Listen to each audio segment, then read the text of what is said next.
acknowledge, as we said, with this being the 10th anniversary, before we get to some greetings on behalf of the city, when we want to continue to acknowledge our inductees from previous years. We'd like to at this time, and again, if you're in attendance, if you would please rise. From 1997, induction, Vern Pahal. I know Peachy's here.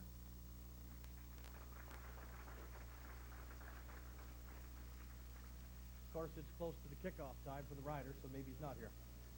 The late Dr. Jack McIntyre, the late Clarence Drake, and his son Claire Drake, who couldn't be with us tonight. The induction team of 1997.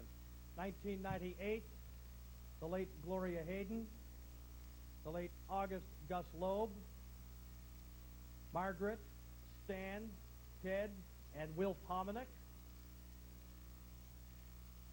Don and Merv Loeb, Ed Magus,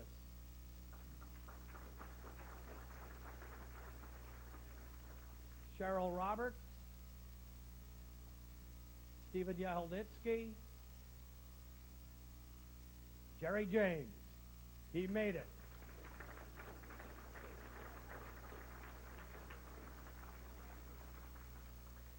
We're going to get Gerry a little bit later on to help us as a presenter. Twice inducted to the Hall of Fame. He didn't show up. We offered him the opportunity to help us with the ceremony, and he shows up. Thank you, Gerry. That's the 1998 class of the Yorkton Sports Hall of Fame. 1999, Lillian Brown. Okay, Britton. Mine says Brown. Sorry. I apologize to Lillian and all her family. Lillian Britton. Bill Winnetoy. Saw Dale here. Wayne Henley. Barry Sharp. And the late Ken Mayhew. That's the induction class of 1999. This particular time, if you noticed on your program, we had to change it around a little bit. Phil DeVos, recently re-elected as mayor of the city of Yorkton. His wife Judy at another function before they could make it here. And now it's greetings from the city of Yorkton. The only elected mayor for a second term, Phil DeVos. Phil?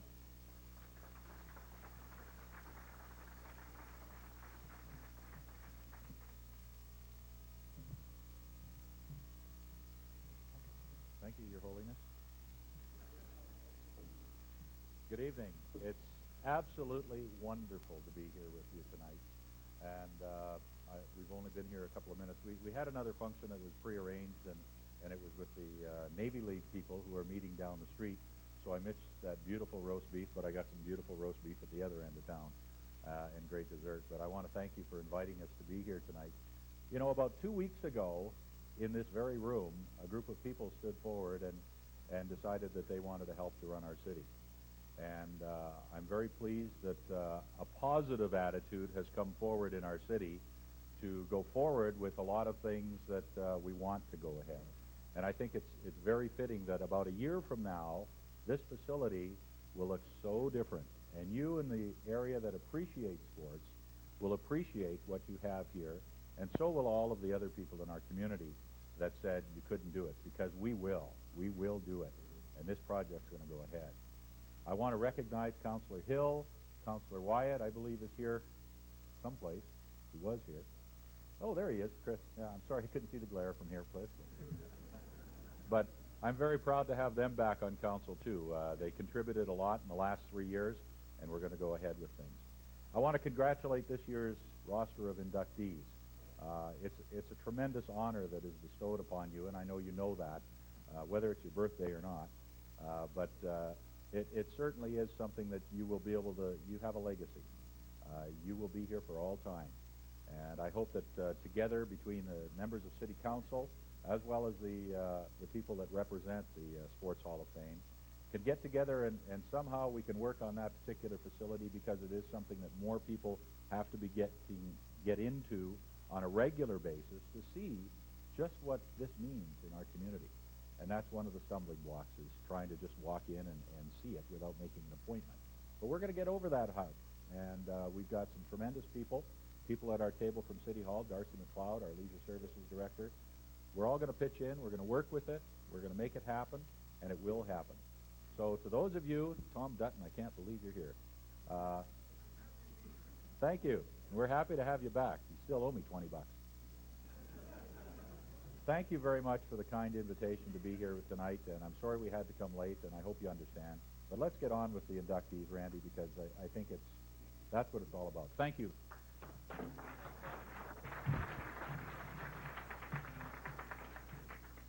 Thank you to Phil and all the councillors in attendance tonight with their October 22nd victory in the civic election. We want to again complete our acknowledgments of those that have been inducted into the Yorkton Sports Hall of Fame before we get to our big portion, of course, which would be tonight's official inductees for 2003. We're going to want to go to the year 2000, the inductees. Barry Marianchuk at the back. Saw you at the health gala last night. I'm surprised you're here tonight. Rick Dawson. Eddie Cote, first Special Olympic athlete to be inducted into, I think, into any sports Hall of Fame in Canada, was inducted right here in Yorkton. The 1981-82 Yorkton Bantam Terriers that were coached by Barry Marianchuk. I'm not sure if any of the players of that team are here. And also the Meritorious Award that was handed out for the first time ever in the year 2000 for mountain climbing. Dave Rodney of Yorkton, the only Canadian to successfully summit Mount Everest twice. Dave can't be here tonight, but his parents, Conrad and Rita Rodney, are here tonight representing their son.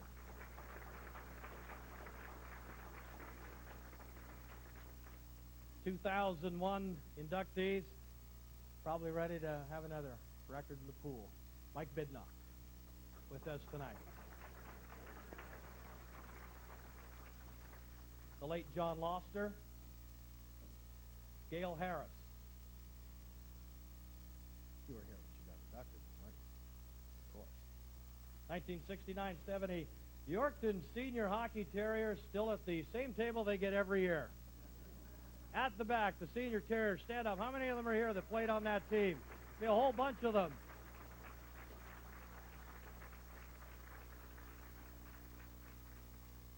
Only half stood because the other half can't. And the 1982 Yorkton Max Boys Juvenile and Midget Volleyball teams of Dennis Pomeroy, who coached both those teams. Any members here from that team? That's the 2001 inductees. 2002, Lorianne Munt. The 2000 Parkland Synchronized Swim Team was coached by Michelle Hoffman. And the 82-83 Yorkton Junior Hockey Terriers, coached by Gerry James.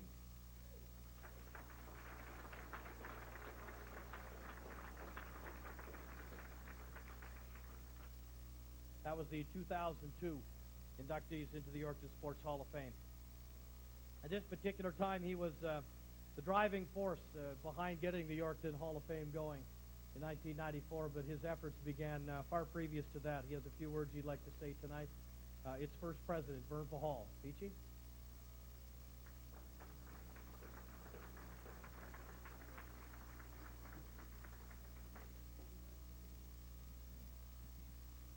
Well, only gets to wear that jacket on Hall of Fame night.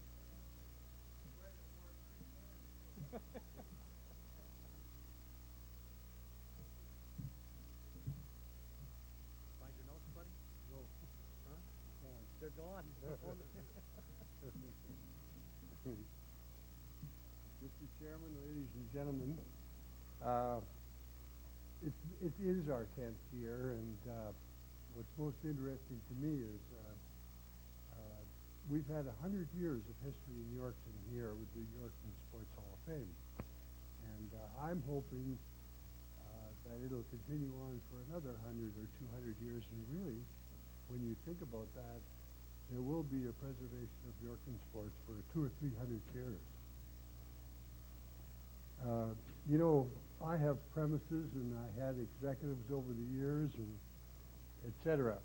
Anyway, thinking about that, the builder category, such as the inductees tonight, you know, the Don Harrises and Gene Krepakavich and Mr. Merriman from Springside. This was my original premise, that we offer a Yorkton Sports Hall of Fame for not only the athlete people, but for the great contributors. And certainly tonight's induction with Johnny and Gene and Mr. Merriman, I forget his first name, Mike? Mike. This really pleases me because this was one of my original premises, that we honor these people more than just the athletes. I want to thank the board members over the years that I worked with, the first people and all the others that I worked with. They know me. I had my views, etc. I never went out on every occasion, but overall, the Yorkton Sports Hall of Fame is what it is today because of all the support that I had from all my board members. City Council, this is a real good one, you know, because it's one of my premises, it's my ending speech.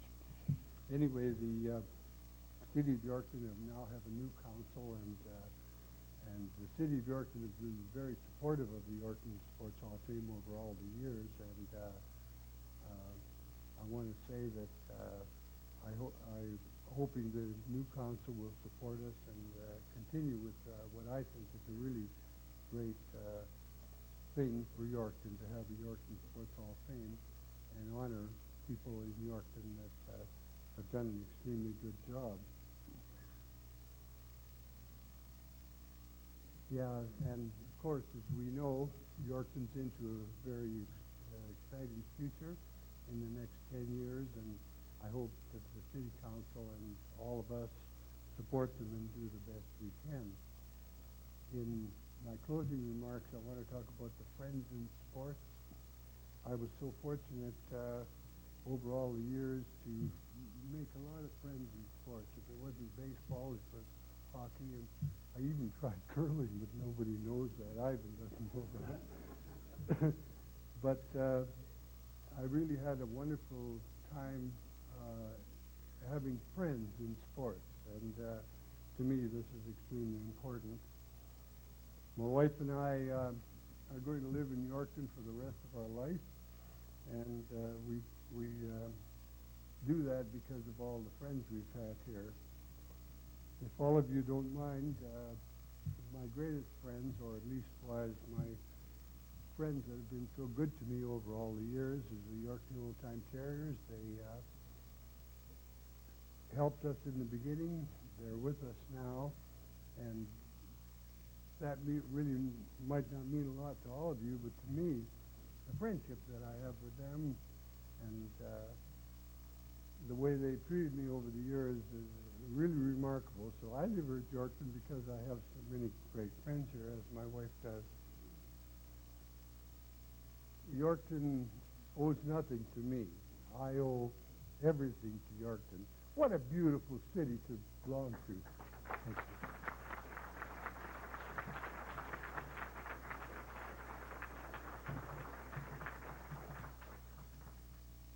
Thank you, Peachy. We want to introduce at this particular time a bunch of the people responsible for being involved in this, which would be your former board members that have been involved with the Yorkton Sports Hall of Fame, current members and past members as well.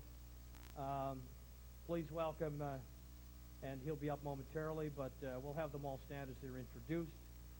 Chairman this year, Don Pfeiffer. Vice Chair, Dave Barron. Secretary-Treasurer is Donna Brothwell. Donna's not here tonight. Leisure Services, Darcy McLeod. And members at large, if you're here, please stand. Andy Bolazic, Alan Hill. The dinner chair, Gerry Kobelka. About to be inducted into the Hall of Fame, Gene Krepakavich. Linda Ziglo.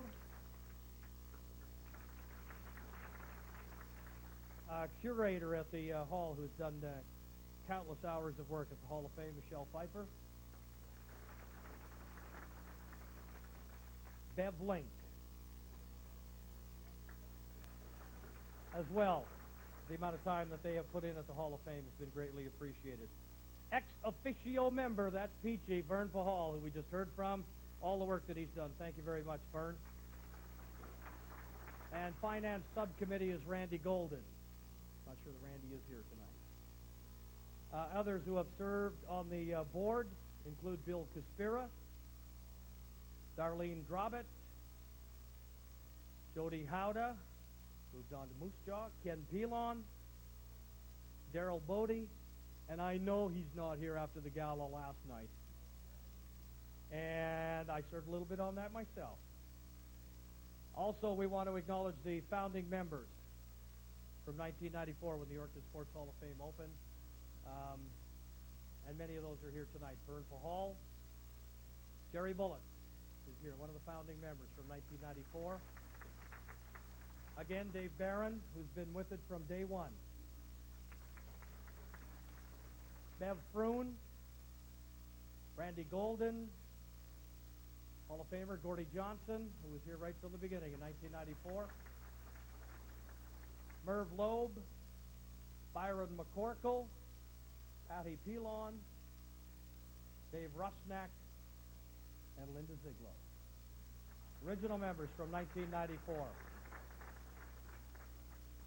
I have a letter I want to read to you from a person who usually does show up. Dear Don, thank you for your kind note and invitation to attend the annual induction dinner. Unfortunately, I'll be in Toronto on my final national sales trip at that time. Imagine 10 years have gone by since the first dinner. Having this event is such a worthwhile tribute to the individuals, teams, and builders. It's also a great plus for the area. So much credit must be given to the people like you, along with the board members, and of course Vern Pahal, one of the driving forces behind this venture that each year reaches a new level of success. Oh, enclosed with a check for a purchase of a ticket, even though he never used it, eh? This is unbelievable coming from this guy. Yes, I'm leaving this area for Alberta. I leave with so many great memories, moments, events, and friendships, and a huge bar tab from the old-time Terriers every time I sit with them. I have been truly blessed to have such wonderful friends that have made many years in broadcasting so very enjoyable. Yours truly, Linus Westberg.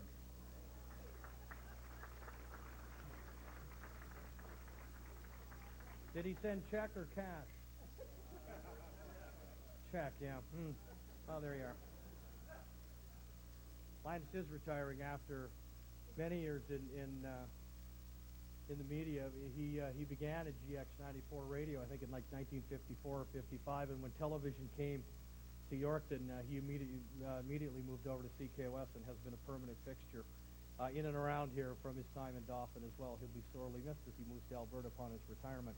At this particular time, we would like to invite the chair of the Hall of Fame. You know, before I do that, just let me back up one moment, please. I've been doing this the last 3 times I got up here and haven't done it yet. Dinner tonight. Karen, Judy, and Lynn, July Food Services, absolutely outstanding. Where are they? Are they back there? What a great dinner tonight. And my apologies for not thanking them sooner. I hope you enjoyed it because they're leaving. They bought a restaurant in Victoria. And they'll be... I know, Dale. We're going to have to get somebody else to cook here, but that's what happens when you get something that good. So congratulations to them on their purchase of the restaurant. I know they'll do well. At this particular time, is he playing Game Boy down there? Is that what's going on? Great idea. Hey, it's keeping you occupied, though, isn't it, pal?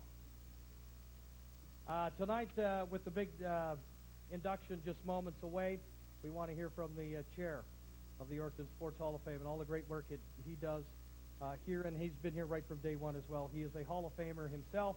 Please welcome the chair of the Yorkton Sports Hall of Fame, Don Pfeiffer. Don?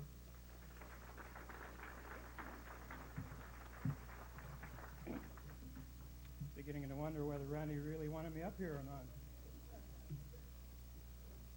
Good evening, Your Worship, Mayor Phil, inductees, former inductees, founding members of the Hall, special guests, and friends of sport. I just heard that if we have friends of the Rough Riders here, that they're up 35-0. Well, actually, that's wishful thinking. So. I know all of you will read my brief message, brief on page 4 and 5 of the program this evening, and therefore I won't repeat all of what's in there, at least not with the same words. However, I think it is important that I spend a few minutes with you highlighting some of the things that have occurred over the last 10 years with the Hall of Fame, and also add a few other comments. I know the induction ceremony is the most important aspect of the evening. However, we also have are celebrating our 10th anniversary, and therefore this evening might just be a tad longer than usual. Besides that, we don't have a guest speaker, so maybe I should fill in there. And I know the rules of politics at this time of year restrict Randy from making himself look too good with too many comments, so maybe that's another reason for me to add a few other comments as well myself.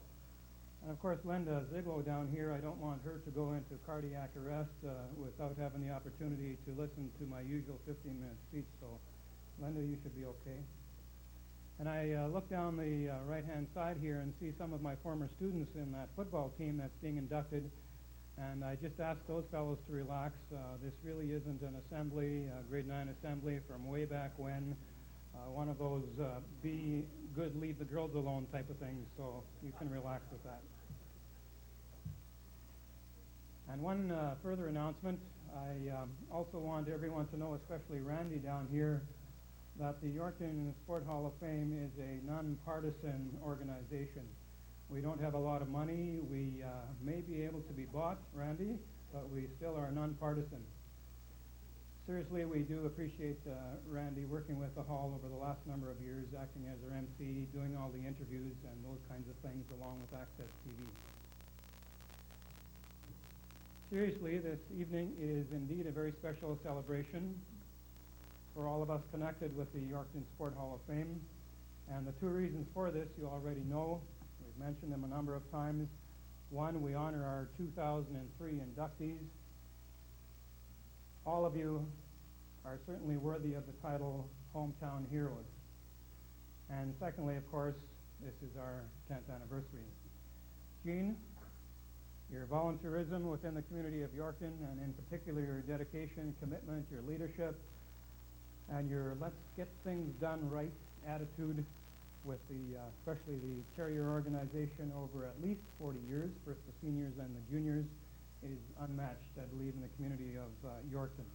If we compare ourselves perhaps to a young child, we soon realize that we have gone through various stages of development. We have seen and had tremendous growth, but we still have a long ways to go to adulthood.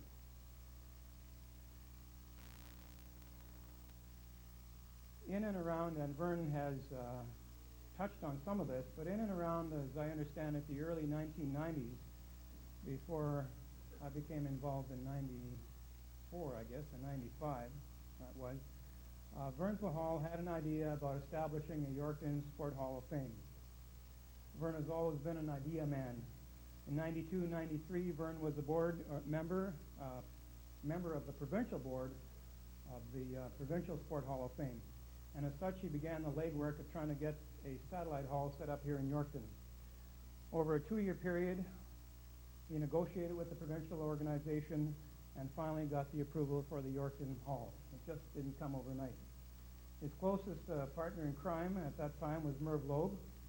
Both of them did a tremendous amount of work, and then Vern admits in his wisdom, rather than himself working on that, he got Judge Cash Andrechuk to write up a constitution. And thereafter, the first board of directors, the founding members of the Yorkton Sport Hall of Fame, were elected, selected, or conned, I'm not sure, into becoming that first board. And with Vern as president, the organization was born.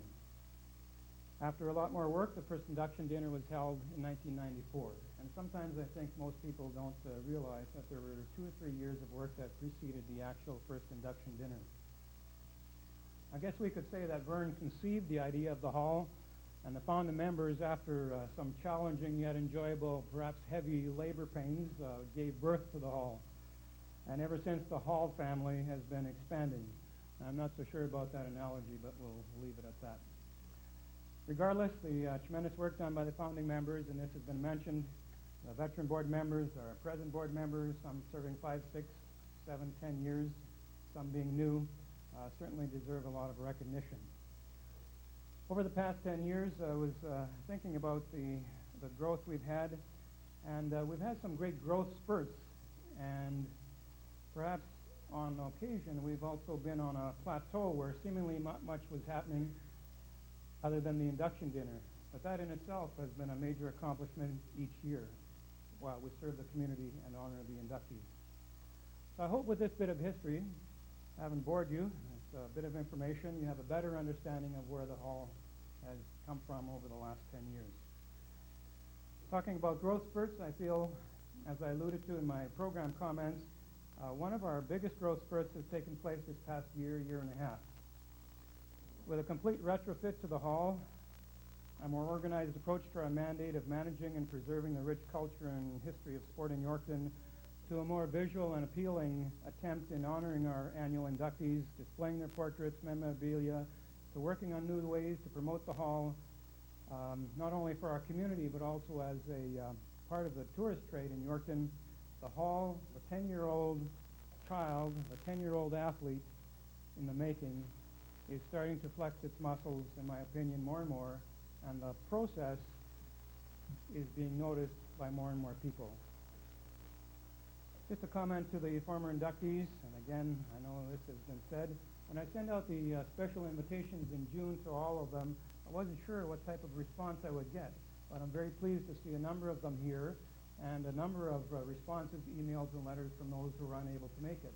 In fact, 2 or 3 of them apologized for not being able to make it, but they guaranteed they'd be here next year to celebrate with us.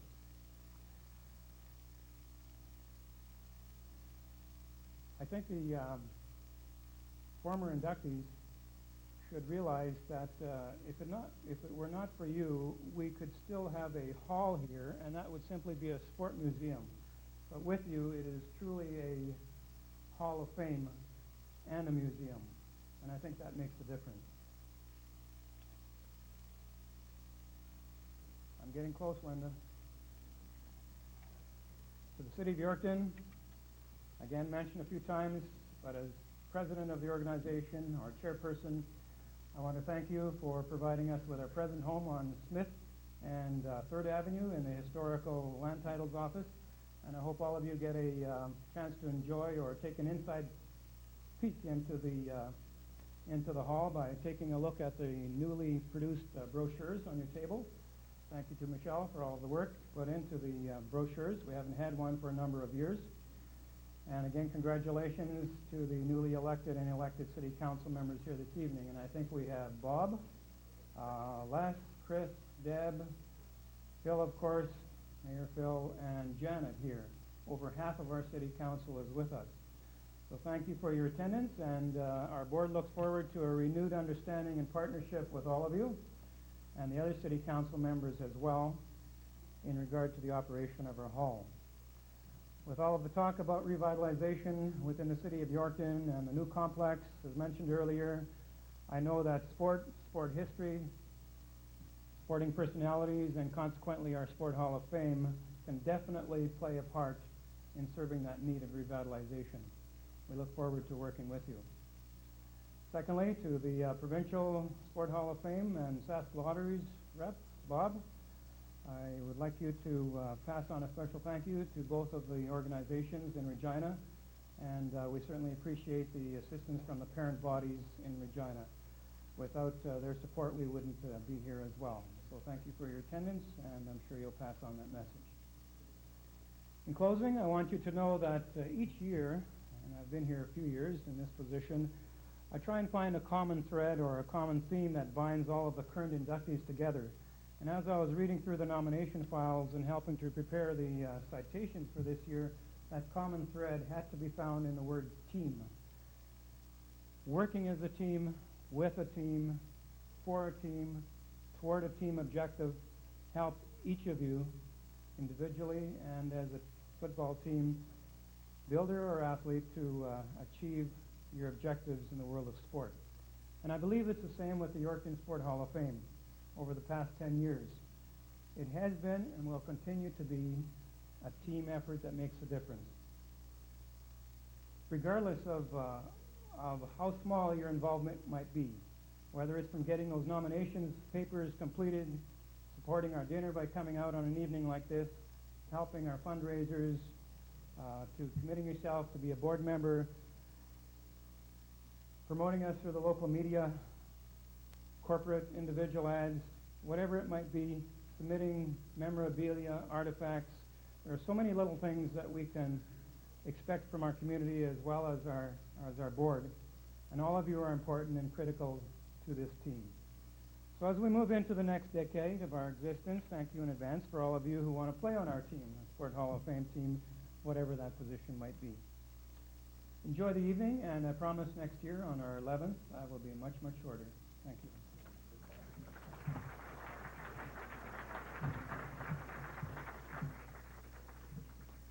Thank you, Don. A couple notes that need to pass on to you that were passed on to me while Don was speaking. Apparently, Mike Bidnock has challenged anybody to a swimming race, and Andy Balaberta has accepted. And also, the harmonizing team of Al Greschuk and Gerry Fletcher will be performing one night only at the casino, 7 to 9 tomorrow night. Might be shortened to 7 to 8 if Gerry gets tired.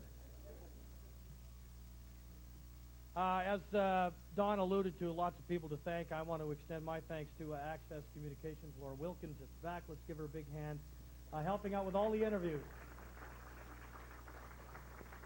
that were done. Laura, who I worked with at GX Radio for a while before she moved over to Access Communications, and Dave Kowalczyk. In doing the interviews, I had very little, unfortunately. I couldn't help you out in the editing. I've just been too busy doing things, you know what I mean? Yeah.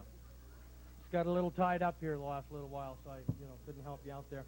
Terry Struthers, GX94 Radio, who couldn't be here tonight.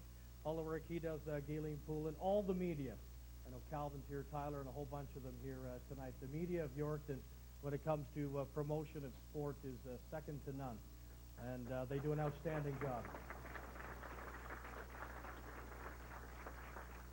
And at a particular time when he gets up, when the football team, the high school football team, is inducted to the Sports Hall of Fame, I was working in Yorkton at that particular time, Saskatoon. And in finding out they would play the provincial championship in North Battleford, decided to drive down to see the game. So I went straight to the sidelines. There were a lot of people there. It was a pretty nice night, or afternoon really, in November to play the game in North Battleford. And I stood beside and with Lynn Dutton for the entire game. My arm was so battered and bruised at the end of that 60-minute game. It was a great game, and she was just jacked up. So was everybody. It was an outstanding game. Just the things you remember. As little did you know that a team like that, or any team, there wasn't even a Hall of Fame in Yorkton at that time, that it would come to this. So some of the memories that you have. And also, when they're introduced, will be with the help of Jerry James, a Hall of Famer who is here, who really was the first two-sport professional athlete when he was playing football with the Winnipeg Blue Bombers, and then he would suit up and play hockey with the Toronto Maple Leafs. He is a Shenley winner in the Canadian Football League and was an outstanding football player in his time. And you young guys, kind of a treat to have him up here when he does and helps you get inducted to the Sports Hall of Fame.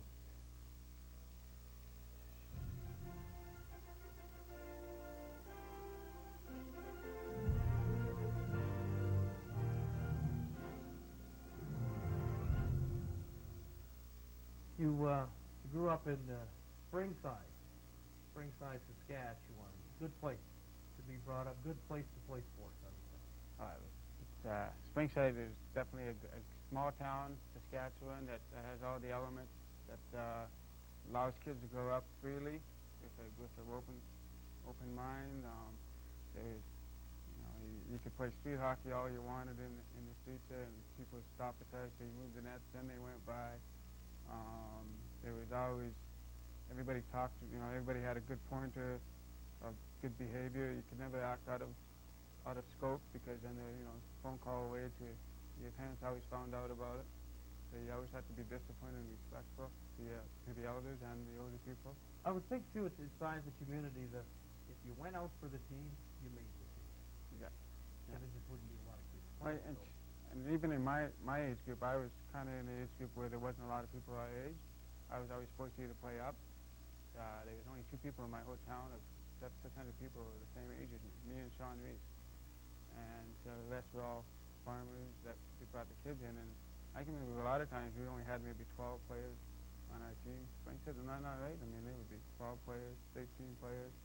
And we would take on Yorkton's big teams. I remember in the minor hockey, we were against 20 of those guys. Yorkton would have 5 teams, 20 guys in each team. We would have only 12. Ice time unlimited. I can remember 3:30 hits after school.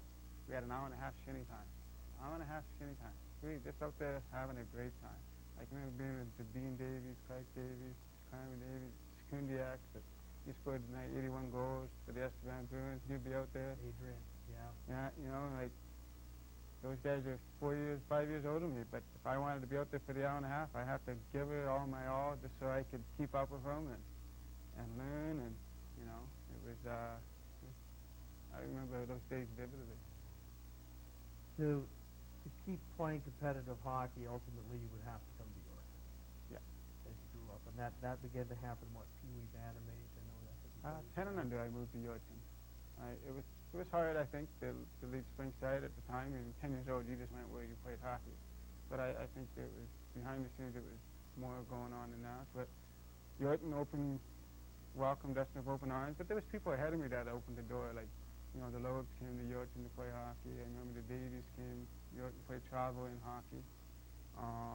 So Yorkton opened the door for us Springside boys to come in and have a chance to play on the Tier 1 teams, and you know, just get along, and because in some sense we were taking a spot away from the Yorkton person.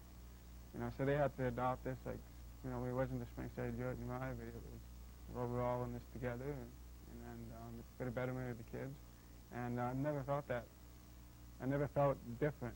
You know, I can always remember David Otinsky, Barry Manchak, you know, Mr. Werner, I can remember, Bill Harris, Alan Harrison. Right.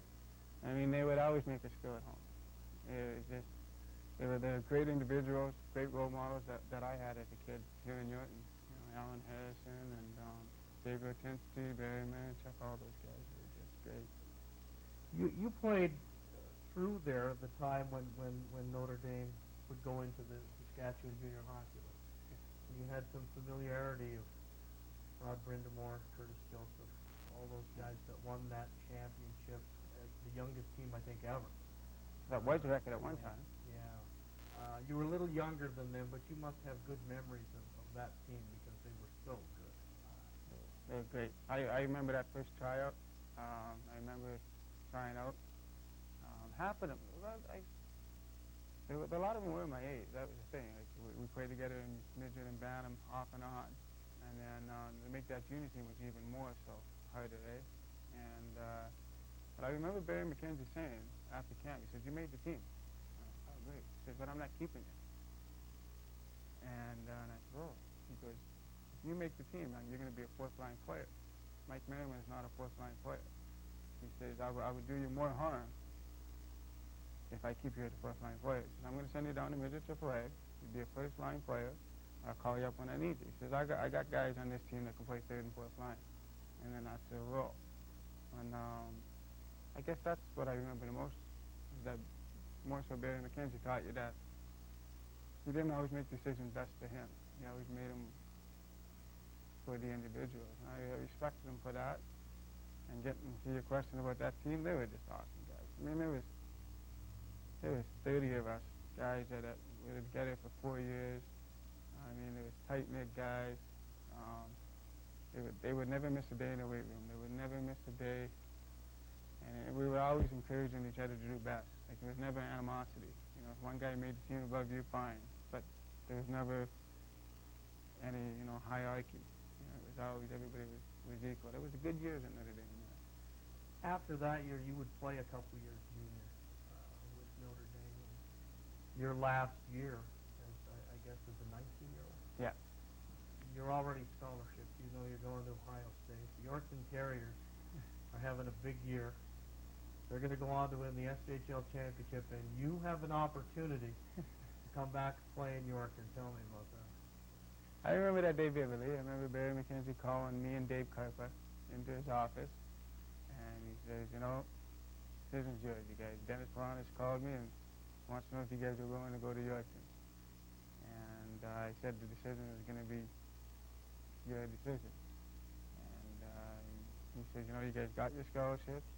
You guys know that we're not going to make the playoffs. They're slim to none, pretty much. And he says, the decision's yours. Think about it and let me know tomorrow morning. And that particular time, Dave was the captain and I was the assistant captain. And we had a sleepless night that night. And we wanted to come. Well, in the worst way, in a lot of ways, we really didn't want to come play it. I remember dreaming all that night. That would be great. I started my hockey there. It'd be nice to finish it. You know, like it would have been great to put the black and orange on. But there was something else that, I can't speak for Dave, but there's something else that drew me back the other way was, I can remember my dad always taught me something. He says, if you start something, you always finish it. And it didn't matter, if you didn't like it, just don't restart it. And that quote kept coming up in my head. And so it wasn't against Yorkton, and it was just, I started something. Dave was the captain, I was the assistant. We figured, through the thick or thin, we were gonna finish what we started, even though it wasn't going to be a fun ending by not making playoffs. Could have had Merriman from Karpa against Byrne and won the game in a national championship. We could have lost it, too. No, there isn't, especially when you beat the Americans. Yeah. We played the Americans all three finals, lost them for the silver, and we went back the second time in Davos, Switzerland, and didn't want to lose this time. And we won by skin of our teeth. Like, it was really a marginal error how we won the first gold. And then this year in Sundball, Sweden, we won the gold, but we beat them 5-2 in the final. And it was much more different. It was much more rewarding. But like you open up your question, it doesn't matter what level you play. It doesn't matter what competition is. All the right elements have to come into play. And a lot of it is teamwork. A lot of it is everybody has to be on the same page. Some people may not like what the roles were given to them, but they accepted them, and they did it with a smile, and they did it with the bigger goal in mind. And the last two teams that we had the gold medal was just a good bunch of guys to hang out with. There was never any animosity. They did whatever they had to do. And a lot of them, they really had to, they weren't used to, a lot of them, our first two lines, a lot of guys played junior A, major junior in the OHL. One guy got drafted by New Jersey Devil. He was my line mate. So we had two good lines there, but the third and fourth line guys maybe didn't play as hard down with you, and they really had to learn and pick it up. So it was pretty good. Good lessons indeed. Congratulations on being inducted to the Yorkton Sports Hall of Fame. You're very deserving, Michael. And thanks for those that voted me in. And if they didn't vote me in, they voted all these people that helped me along the way and helped the teams that I played for along the way. You know, I can remember Alan Harrison. You know, the family always let us in, and they always picked up the pucks without complaining. You know, those are the people that got us where we were, where we are.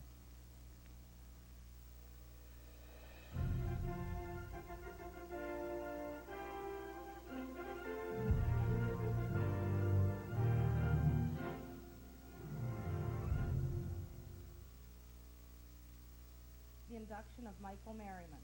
The best way to understand Michael's accomplishment and his great love for the game of hockey will be to follow his hockey career over the past 25 years.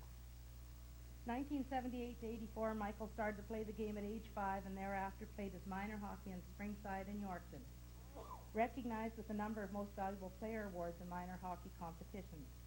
In 83 to 84, underage player of the Yorkton Bantam team who hosted the Pearl Later Cup, receiving Most Valuable Player award in one tournament game. 84 to 88, he played for Athol Murray College of Notre Dame as a bantam and then as a member of their AAA team. He was always in the top 10 for points, always receiving many leadership awards. His bantam team won the South Provincials in 84-85 and again in 85-86. In this year, they also won the Kamloops International. 88-89 and 89-90, he played with Notre Dame Hounds of the Saskatchewan Junior Hockey League. In his second year, he was second in league scoring until an injury in January of 1990. Credited with 19 Game Star awards up to this point. February 1990, he was granted a full 4-year scholarship to Ohio State as a Buckeye. 1990-94 at Ohio State, he received many recognitions for game performance and leadership. 1995, played semi-pro hockey in Australia. May 14th to 1995, was selected to play for the Canadian National Deaf Hockey Ice Team. Michael was chosen captain. At the Rovaniemi, Finland, at the International Olympic Games for the Deaf, he led all countries in points as Canada brought home the silver medal. Russia, Finland, U.S., Switzerland, and Sweden all took part. In 1999, he was captain of the Canadian national team, played at Davos, Switzerland, at World Champions for National Deaf Team, set new records for points, and helped Canada win the gold medal. 2003, again, captain of the National Deaf Team, playing in the 15th Annual Winter Olympics in Sundsvall, Sweden, again helping Canada bring home the gold medal. Coaching in 1995, Michael took over at the Williston, North Dakota Coyotes varsity hockey team. The Coyotes went to the state championship every year he coached, a feat never before accomplished. During those years, Michael's special qualities, including those far beyond his personal hockey talents, earned him great respect from both the players he coached and the community at large. Michael also loves to work with young hockey players. He has instructed at hockey schools in Yorkton, Notre Dame, Williston, and Springside, his hometown, as well as the Jim Kite Hockey School for the Deaf in Winnipeg and Ottawa. Education as well as hockey has always been important to Michael. In 94 at Williston, he was on the Dean's List 3 consecutive years and graduated with a Bachelor of Science in Education. In 2002, he convocated with a Master's in Educational Administration from the U of R. Michael has proven himself not only an exceptional hockey player, but also as a great ambassador for Canada, Yorkton, and of course Springside. Determination, effort, a positive attitude, and dealing with life's challenges in a positive way, as well as giving back to others more than most other hockey players of his age, made the selection of this young athlete to our hall an easy task.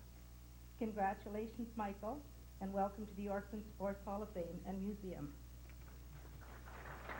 And I'll call up, I think we'd better call up both his parents, because Barry, he even mentioned you. Now, he quoted you. Now, that's something, isn't it?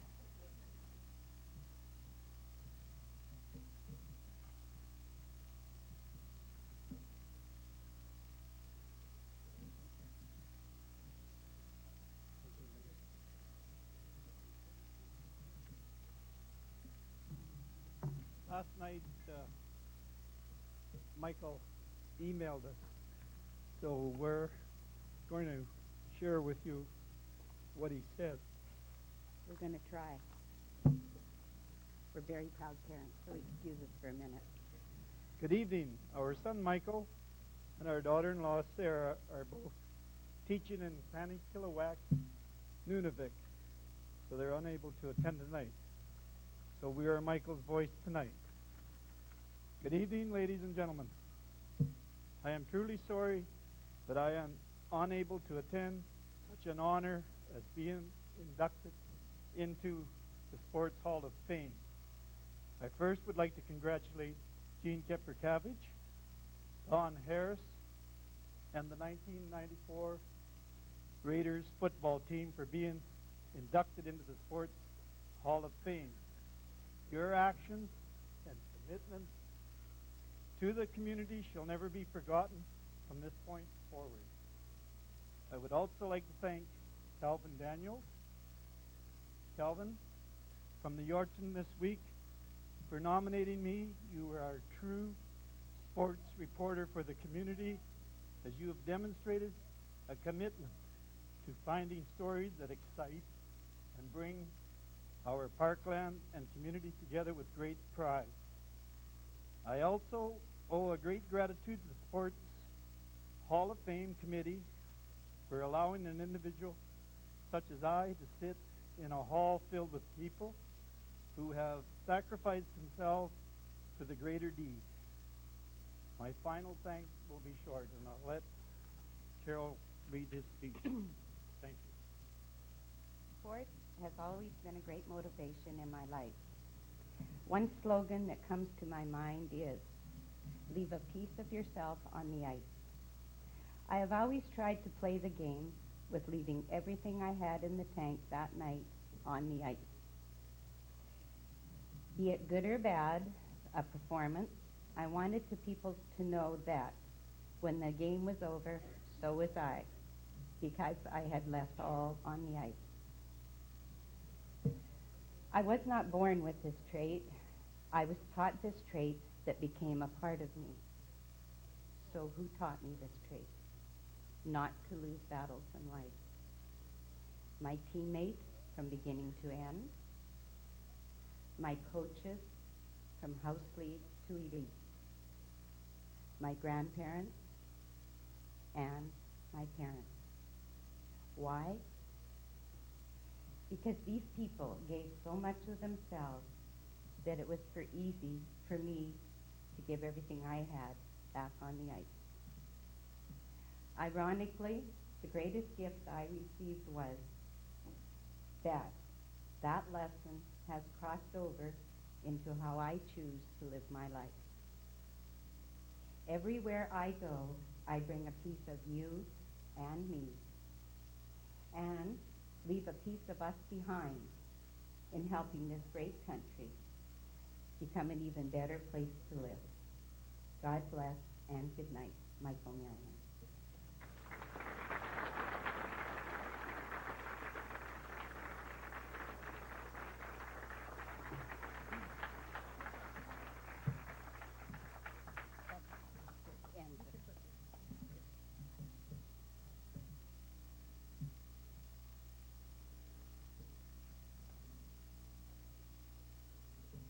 And Michael has been chosen to coach the Nunavut Bantam team that will participate in the Arctic Winter Games in Fort McMurray in February 2004, which is pretty nice.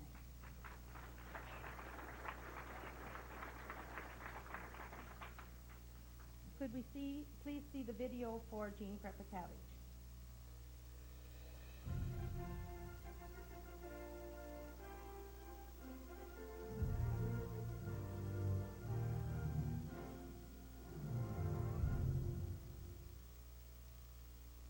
You would have probably been no different than me or many others who aspired to be great athletes, realized that we probably wouldn't, but loved the game, hockey, ball. I'm sure you played it all, Gene, growing up.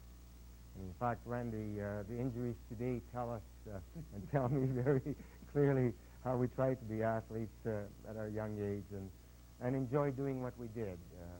However, I personally never excelled as an athlete. I always wanted to be one.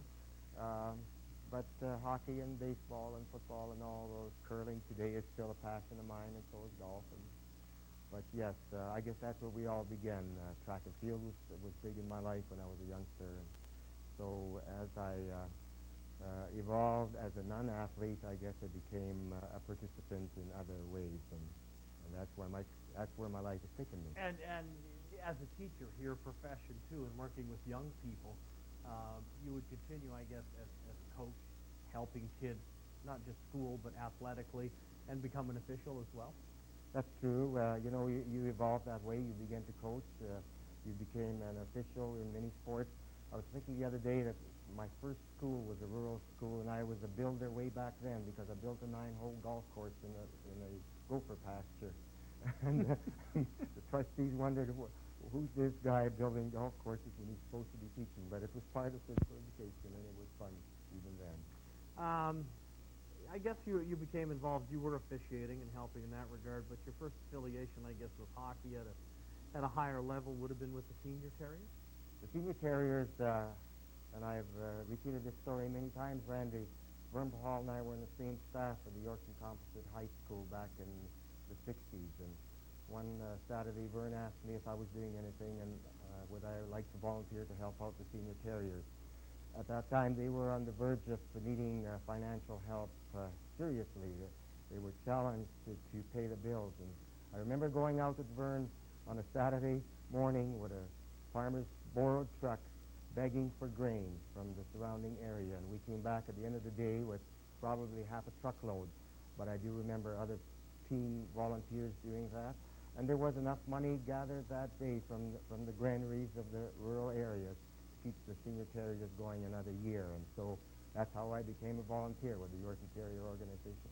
That would have been the 60s with the seniors, and I guess the focus of a lot of what people know you for now and have known you for is what you've done in hockey. And the next step was, I guess, into the junior terriers. And everybody kind of seen that coming, didn't they? The senior terriers were involved in a league where getting into Alberta, Manitoba, a lot of travel, very expensive. But the junior league was well established when the terriers would make that move in the early 70s.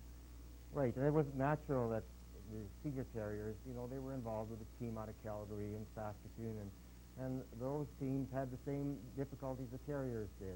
Travel was a horrendous cost, and so the evolution of a junior team, the Yorkton Junior Terriers, was natural because the league had already been established. And so the powers to be in those days, Jim Cottle, I remember, was the first president of the Junior Terriers. They knew Yorkton couldn't be without hockey, and so through their foresight, they established the first franchise in the Saskatchewan Junior Hockey League, the SAJHL, as it was called then. I remember the franchise fee was $4,000 back in 1972. And so they secured the franchise for Yorkton, and ever since, you know, the history has told us what the Terriers have been able to do and what they've done. The first ownership was community-owned, as it is now, but it wasn't always community-owned. And Gerry James and Jerry Bullitt go back to those very first days when the Junior Terriers began. And that's when I became involved. I was a billet for that first franchise year. And over the years... Who did you have? You know, I can't remember who we had. But I do remember Gerry saying one thing that you always remember: make sure my boys are fed. And of course, as Gerry James said, make sure they're fed. You knew that be fed properly. That was they played, I think, the first few years, the junior team in that old rink where the seniors played, and I mean, that was a character rink beyond many. Right, and I remember it was probably the coldest rink, but when the team was winning, it was probably the warmest place to be in, and it had many historical moments and many stories to tell, and it was a sad sight when that old rink was gone, but you know, the new one has served its purpose too, and there's been many memorable moments in the New York United Park. You started out as a billet, and I guess you became more and more interested to become involved at a higher level. I mean, the Terriers went through it, as most teams do initially, some struggles, and I think in the late 70s, Gerry James returned Jerry Bullitt in private ownership and would lead the team to a championship. But after that, it was almost the demise of the hockey club as it had to go back to the public domain. But there was a time where people weren't even sure that this team would be around initially after that private ownership. Well, you know, the year 82-83 is a significant milestone in the junior hockey program in this city because that's the year that they did win the championship in Saskatchewan under the ownership of Gerry James as a private club. The following year, Gerry decided to sell the team. And of course, I've always referred to that, and you said it earlier, demise, because it was a demise. It was the summer of Max Chambers, and I remember very, very distinctly how the Saskatchewan Junior Hockey League had bought the franchise from Gerry, then in turn sold it to Max Chambers and his organization.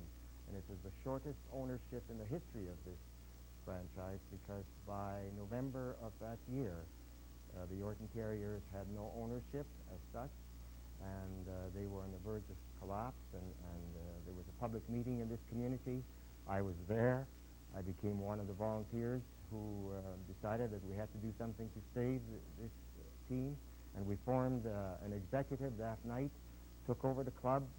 For a month, we struggled to get ownership and finally bought it for $1 and inherited $100,000+ of debt. But it was a good move. It was the right move, and today I still know that the community supported this hockey organization and will continue to do so because of what happened then. And we know how quickly and how closely one can lose a franchise if you're not careful of its operation. Well, at the time when Dennis came, I was already the president of the organization, and Kevin had chosen to go to Minot because it was an expansion franchise. And I guess to this day, Kevin came in when we first started as the owners, the community, or the executive, and the community-owned franchise again after the Max Chambers era. And Kevin helped us a great deal. He struggled. We had 9 wins that first year, and it was a struggle.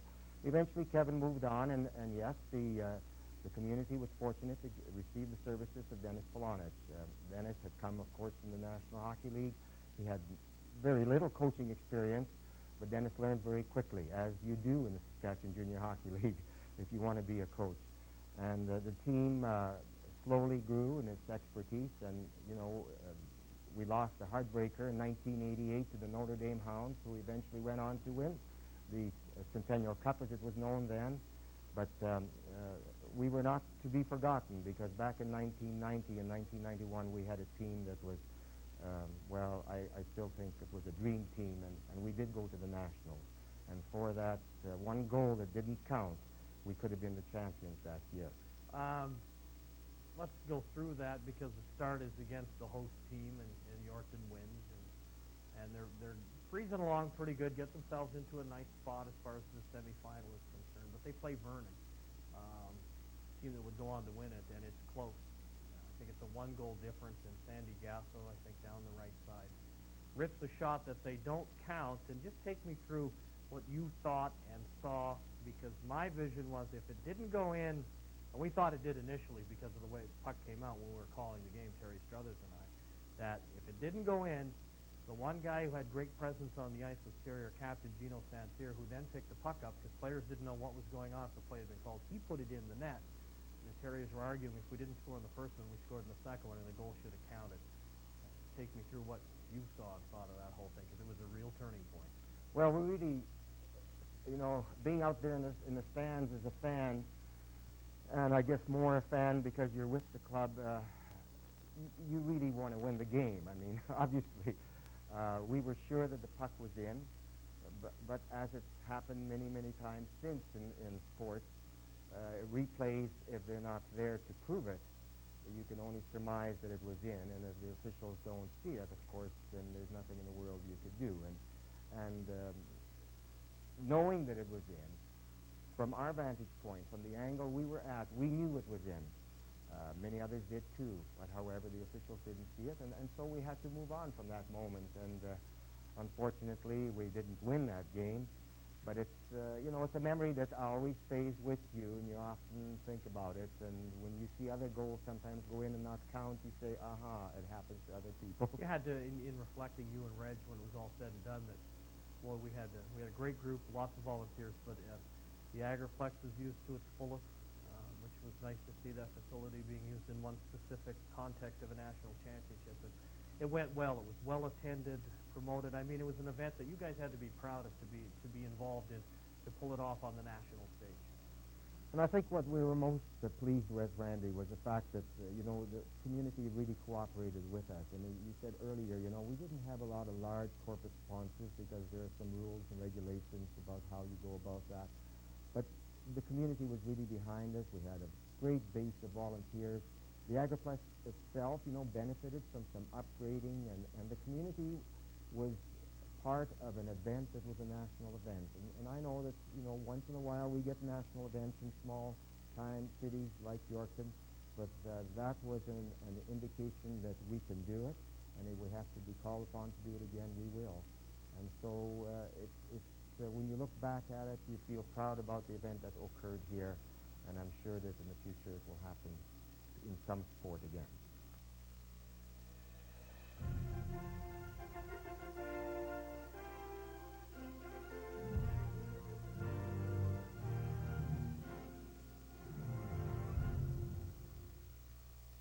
Gene Krepakavich. Gene's contributions to the sporting community of Yorkton and the many other organizations he has served and continues to serve are exceptional. His interest in hockey takes him back 37 years. Let us trace some of these years of involvement. 67 to 71, he volunteered with the senior Terriers. 67 to 71, he coached minor hockey. 84 to 94, he served the Yorkton Junior Terriers as an executive member and administrator. This included being vice president from 84 to 86 and president from 86 through 93. Past president in 94, club advisor 95 96, and from 95 to now, he's a Terrier club volunteer. During these years, Gene gave endlessly of his time and talent to the Terrier organization. In 86, he was instrumental in the development of the scholarship fund for graduating junior Terriers who attended post-secondary education. From 88 to 94, he developed and helped organize the major hockey draft as a fundraiser for the club. In 91, he was a proud member of the executive when the team won the SJHL championship and also the Interprovincial Manstaff Anavet Cup. The Terriers went on to the Canadian Championships, the Centennial Cup, which is now called the Royal Bank Cup in Sudbury, Ontario. During the years of 95 through 97, Gene wrote a book called The History of the Yorkton Junior Terriers, 1972 to 1997. The Puck Stops Here, commemorating the 25th anniversary of the hockey club. Proceeds from the 300 copies published went to the hockey team. A superb production, this book, written by Gene, the mathematician, is unmatched in its content, organization, and editing by any sport organization around the part of the province. 2 copies can be found in the NHL Sports Hall of Fame in Toronto. From 97 through 99, Gene co-chaired the National Championship Royal Bank Cup, hosted by Yorkton in 99. Presently, Gene is still co-chair of the Terriers Trust Fund. Provincially, Gene has served the SJHL for many years. He was league governor from 84 to 94, coordinator of the All-Star Weekend in Yorkton in 86-87, chairman of the Expansion Committee from 88 through 93, vice chair of the Board of Governors for the league from 90 to 94. As a builder in hockey, you name it, and Gene has done it. And done it with dignity, respected of administrative and interpersonal skills, and sometimes with just good common sense. Over the years, Gene has also shown a keen interest in other aspects of sport and community affairs in general. From his involvement as a coach, an official, and an organizer of school sports while teaching, to still, in his spare time, enjoying a bit of golf, curling, bowling, fishing, stained glass work, carpentry, and gardening. Gene remains active. He also serves as chair of the Yorkton Co-op and the Westby United Church Board. He is treasurer of Parkland Alcohol and Drug Addiction Society and also a value director of the Yorkton Sports Hall of Fame. It is obvious that Gene has a professional volunteer written all over him. His dedication to the game of hockey, his community at large, and to every person he has worked with make Gene a qualified hometown hero. Congratulations, Gene. We welcome you as an inductee into the Yorkton Sports Hall of Fame and Museum.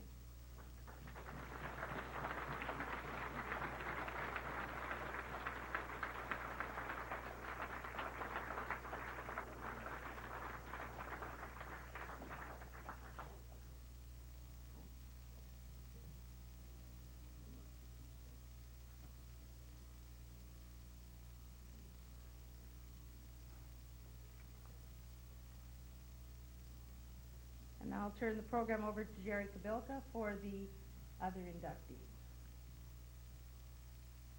We're so frugal in the Yorkton Sports Hall of Fame that every year we don't order enough flowers, so we're always, sort of stealing one from the other. So I'm going to give Gerry my corsage when he comes up here, so he'll look really, really good at the mic, too.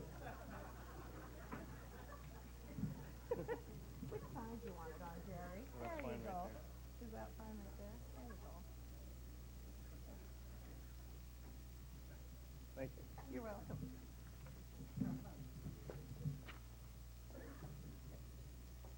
Linda didn't have as much fun on putting that on as I did putting hers on. So, next, could we have the video presentation for Dawn Harris, please?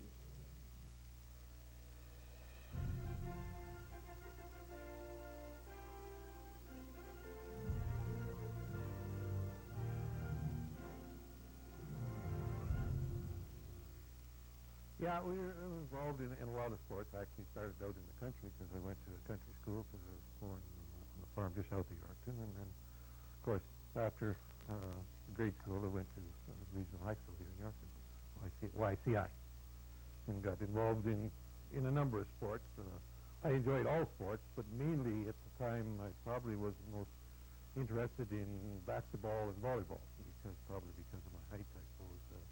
Football I was interested too, but it didn't work out because after school I had to go get back to the farm and go to work.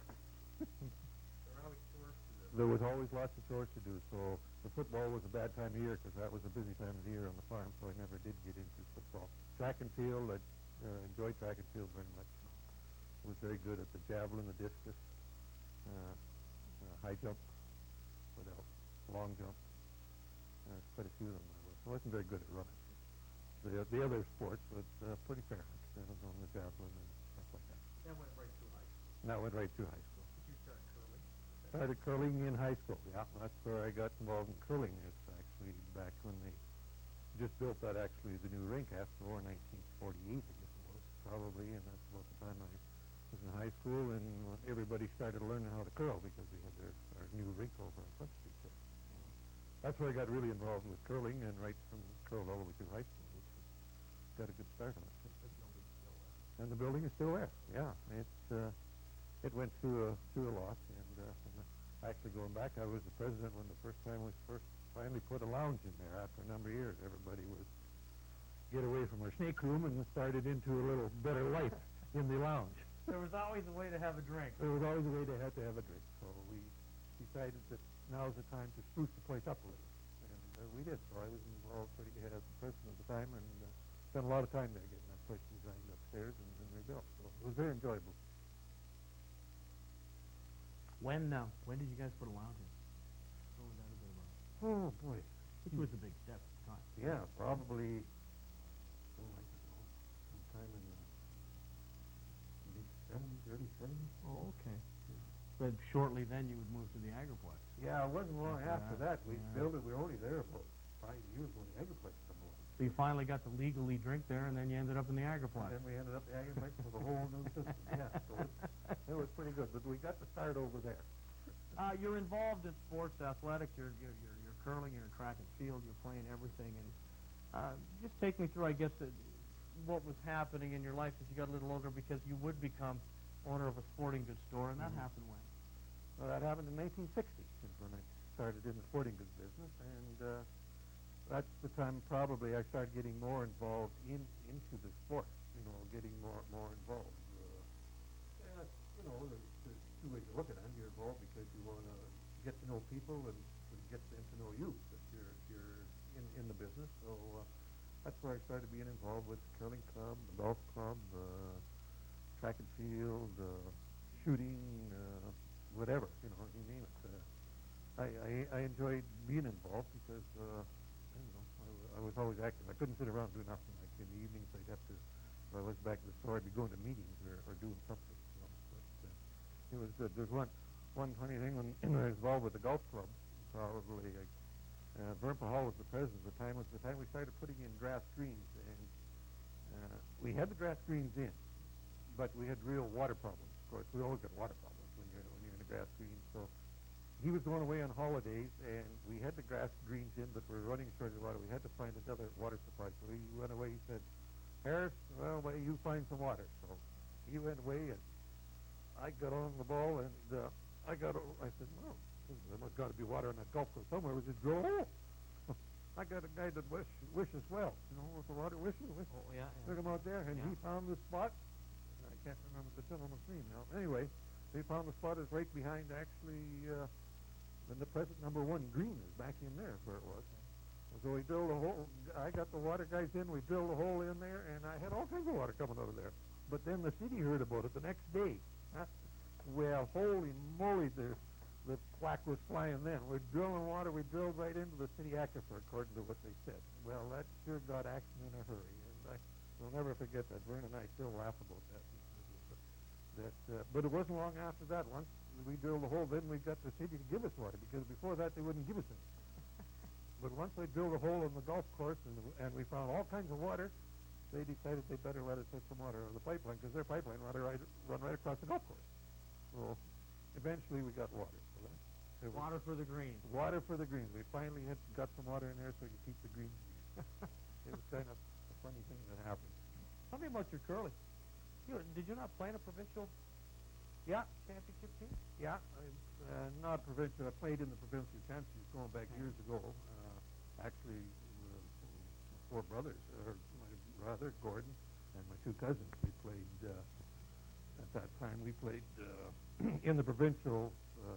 One particular year, I know we got whipped up by. That was the first when the Campbells were coming in. So we run into the Campbells. And Jack Keys was the skipper at that time. We played in Swift Current, and I remember that's the time we played 12-in games, and that particular time I remember losing. We lost, I think, game 4-2 against Jack Keys, and I think it was Swift Current we were playing at that time. So that was in a provincial, and I think that was one other time. I can't even remember when it was now, but there was one time I remember getting to the provincial, winning the local, and getting to provincial. But it was tough slugging back then when you had to play 12-in.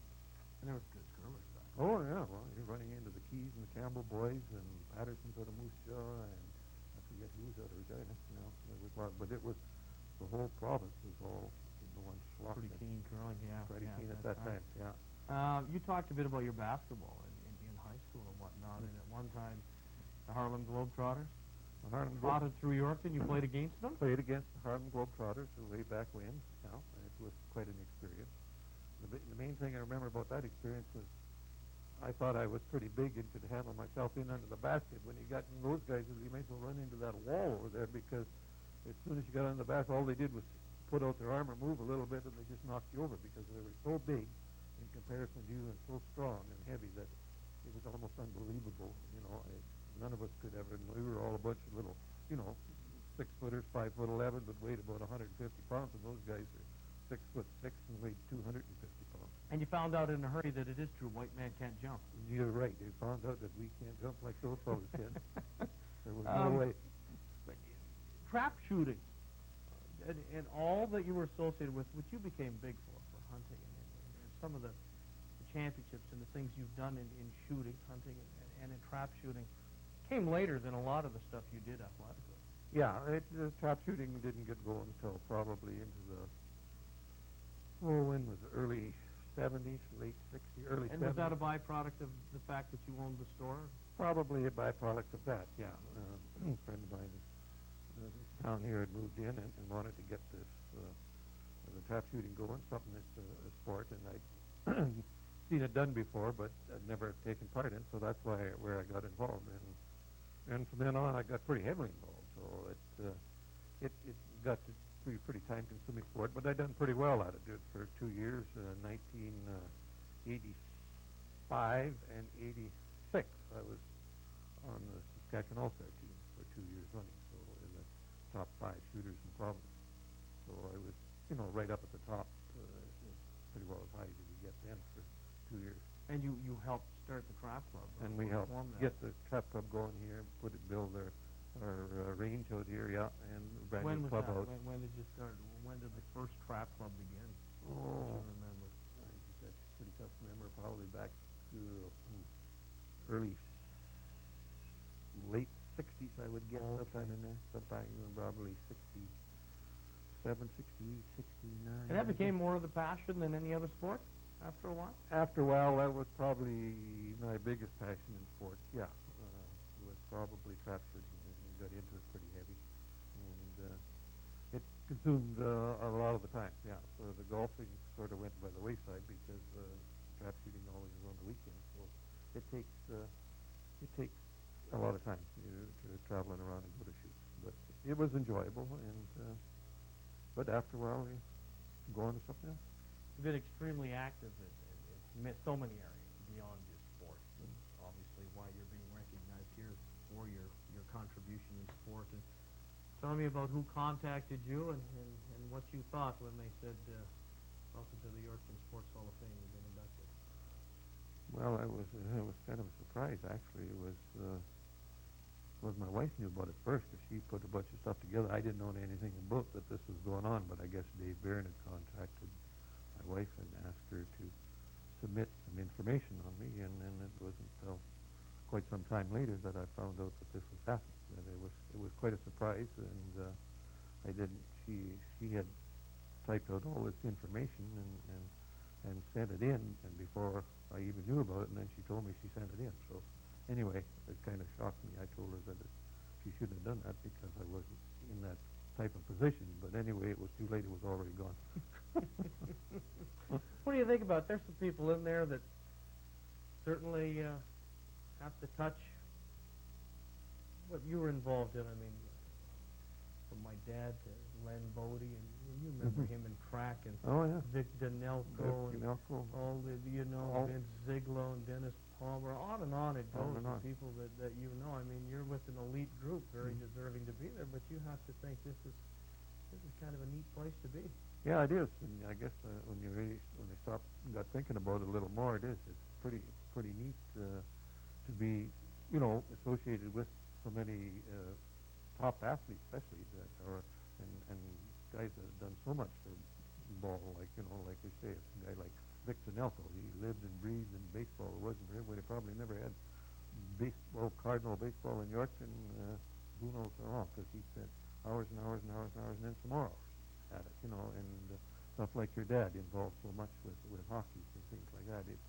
It's gratifying to be even involved and mean along with these people that put in so much time. I didn't put in as much time as a lot of these because I said I was involved. When you're in the retail business, you don't seem to have as much time as you do in some of the other businesses.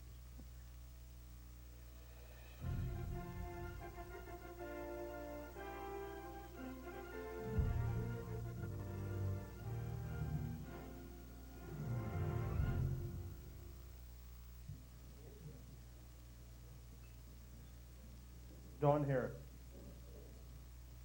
In trap shooting, Don has had an exceptional career. He has won many trophies at the local and provincial level. In 1980, he represented this zone at the Sask Summer Games. From 1985 through 1988, he qualified as a member of the Sask Amateur Trap Shooting Association's All-Star team. He represented Saskatchewan several times at the Canadian Trap Shooting Championships, including those held in Saskatoon, Hamilton, Brandon between 1985-88. He competed in many open competitions in Canada, and in 1983, he also competed at the Phoenix Midwinter Trap Shoot. Where else would you want to be in Midwinter, Saskatchewan? As a founding member of the Yorkton Trap Shooting Club, Don spent many hours on planning, construction, and maintenance of the Yorkton Wildlife Federation building and the grounds at York Lake Regional Park. A place for meetings, trap shooting, and skeet competitions became a reality through the efforts of people like Don. In curling, Don worked tirelessly to help plan the Yorkton curling rink and the Agriplex. He was club director for 6 years, drawmaster for 5 years, and president for 15 years. In 1960, he won the Saskatchewan Curling Association District Championship, and throughout his curling years brought home a great deal of hardware, starting in 53-54 when he skipped his high school team to the local championships, including the Park Trophy. Don's involvement with golf were also extensive. Don sat on the board of directors for the Deer Park Golf Course and worked diligently for the club for many years. As an active golfer, he's had many fond memories, including winning the first flight in the 1969 at the Sask Northeastern Tournament and his sinking a hole-in-one in May 1964. For details, you'll have to ask Don. Don also played basketball and baseball and participated in track and field in his younger days. He remembers competing against the old Harlem Globetrotters on one of their tours in this area. Don also an avid Nordic and alpine skier, as well as an accomplished fisherman and hunter. Some of his marksmanship trophies include winner of the 1967 Whitetail Deer Antler Trophy, Saskatchewan's Wildlife Federation. This prize is registered in the Henry Kelsey Record Book, the official records of Saskatchewan fishing and big game. Winner of the 1978 Largest Mule Deer Trophy in the Yorkton Wildlife Federation, and the winner of the 1995 Largest Goose Trophy, Saskatchewan Wildlife Federation. Don was recognized as Yorkton Sportsman of the Year in 1984, Yorkton Terrier Kinsman Award. In 1985, he received a lifetime membership from the Yorkton Curling Club. Don has also contributed to our community by sitting on boards such as the Deer Park Golf Club, the Chamber of Commerce, the City of Yorkton, the Downtown Business Association, Ducks Unlimited Canada, and his local church. Congratulations, Don, and welcome to the Sports Hall of Fame. Don Harris.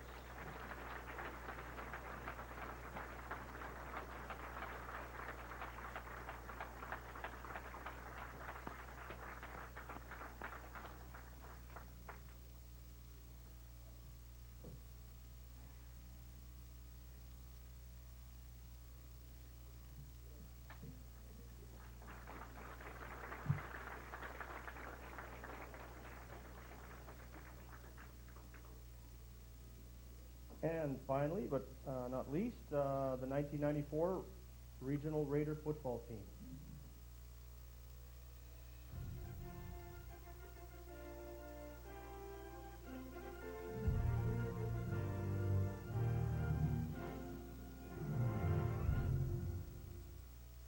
The 1994 year was the championship year, but really it kind of culminated a 6-year run that you had with the football program. Right, yeah, it did.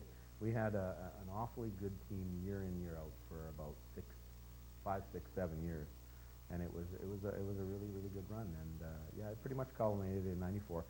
I would say we had an equally good team in '95, but it was one of those years where we went out in the first round, and probably we shouldn't have, but we did.